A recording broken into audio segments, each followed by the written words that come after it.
ചിന്നക്കനാലിൽ കാട്ടാന ആക്രമണത്തിൽ കൊല്ലപ്പെട്ട ടാങ്കുകുടി സ്വദേശി കണ്ണന്റെ കുടുംബത്തിന് 10 ലക്ഷം രൂപ സർക്കാർ ധനസഹായം നൽകുമെന്ന് ദേവികുളം MLA അഡ്വക്കേറ്റ് എ രാജ അനുവദിച്ചതിന്റെ പകുതി തുക ഇന്ന് തന്നെ കുടുംബത്തിന് കൈമാറുമെന്നും ചിന്നക്കനാലിലടക്കം ജനവാസ മേഖലകളിൽ ഇറങ്ങുന്ന കാട്ടാനകളെ പിടികൂടി ഉൾവനത്തിലേക്ക് മാറ്റിയാൽ മാത്രമേ പ്രശ്നത്തിന് ശാശ്വത പരിഹാരം ആവുകയുള്ളൂവെന്നും MLA അടിമാലിയിൽ പറഞ്ഞു. ചിന്നക്കനാൽ പ്രദേശത്ത് തുടർച്ചയായി കാട്ടാന ആക്രമണം നേരിടുന്ന ഒരു പ്രദേശമാണ്. ചിന്നക്കനാൽ പഞ്ചായത്തിലും അതുപോലെ ശാന്തപ്പാറ പഞ്ചായത്തിലായിരുന്നു നേരത്തെ അരിക്കൊമ്പൻ എന്ന് പറയുന്ന വിഷയമുള്ള ആന ഉണ്ടായിരുന്നു. പിന്നീട് അത് തുടർച്ചയായ അപകടം ഉണ്ടാക്കുന്നു എന്ന് തിരിച്ചറിഞ്ഞതിൻ്റെ ഭാഗമായിട്ടാണ് അതിനെ പിടിച്ചുകൊണ്ട് മറ്റൊരു സ്ഥലത്തേക്ക് മാറ്റിയിട്ടുള്ളത്. ഇപ്പോഴും ഈ ചിന്നക്കനാൽ പ്രദേശത്ത് തുടർച്ചയായി കാട്ടാന ആക്രമണം ഉണ്ടായിക്കൊണ്ടിരിക്കുന്നു. ഈ വർഷത്തിൽ തന്നെ 6ാമത്തെ ആളാണ് മരണപ്പെടുന്നത്. കണ്ണൻ എന്ന് പറയുന്ന 47 വയസ്സുള്ള ആൾ അദ്ദേഹത്തിൻ്റെ പറമ്പിൽ പോയിട്ട് തിരിച്ചു വരുന്ന വഴിക്കാണ്. ഞാനുള്ള പ്രദേശത്ത് ഇങ്ങനെ RFTയുടെ സംവിധാനങ്ങളെല്ലാം ഉണ്ട്. അവർ അറിയിപ്പ് കൊടുത്തിരുന്നതിലൂടെയാണ്. എന്നാൽ അദ്ദേഹം യാനകൾക്കിടയിൽ പെട്ടുപോയതുകൊണ്ട് രക്ഷപ്പെടാൻ പറ്റാത്തൊരു അവസ്ഥയിലേക്ക് വന്നു. യാനകൾ നിരന്തരമായി ജനവാസ മേഖലയിലാണ് ഇറങ്ങിക്കൊണ്ടിരിക്കുന്നത്.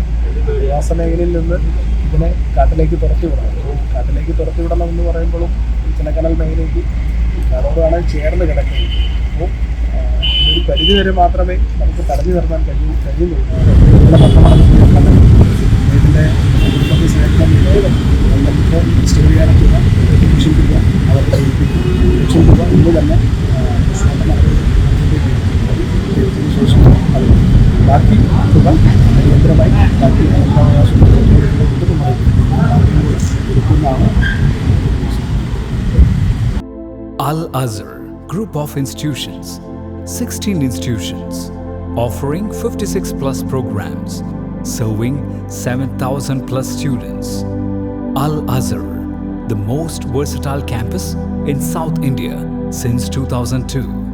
K.M. Musa Haji, founder, chairman, Al-Azhar Group of Institutions, Thodupuzha, had a profound vision of providing high-quality education to the youth.